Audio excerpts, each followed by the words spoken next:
धाराशिव शहरातील कर्णकर्कश आवाज करत फिरणाऱ्या बुलेटवरती वाहतूक शाखेची दंडात्मक कारवाई. बुलेट केल्या जमा व सायलेन्सर घेतले काढून.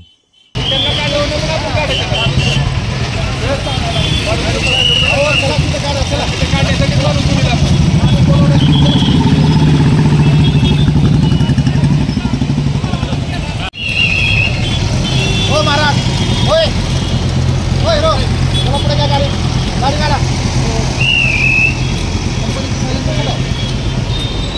हेच करा गाडी. कंपनीचं सायलेन्सर कुठं?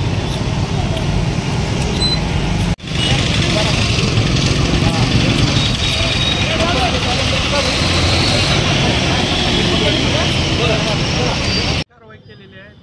इथून पुढे कशी कारवाई राहणार? धाराशिव शहरामध्ये विशेषतः बुलेट या बुलेटचे कंपनीकडून आलेले जे ओरिजिनल सायलेन्सर आहे त्याच्यामध्ये मॉडिफाय करून कर्णकर्कश आवाज करणारे सायलेन्सर लावलेले आहेत आणि असे सायलेन्सरवरती कारवाई करण्याचं आमचं आता प्रयोजन आहे आणि तशी कारवाई चालू आहे. किती गाड्यावर कारवाई केली आत्ता आज रोजी जवळपास 15 बुलेटवरती आपण कारवाई केलेली आहे.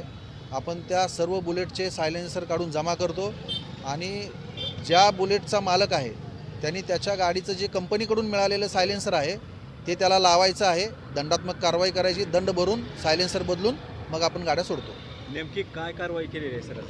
एक ध्वनी प्रदूषणाच्या वाढवण्याचं हे कारण आहे आणि ह्याच्यावरती आळा बसला पाहिजे. कर्णकर्कश आवाजामुळं बाकी इतर वाहनधारकांना त्याचा त्रास होतो आणि अशा आवाजामुळं ध्वनी प्रदूषण होतं आहे आणि नियमानुसार त्याच्यावरती आपण कारवाई करत आहोत.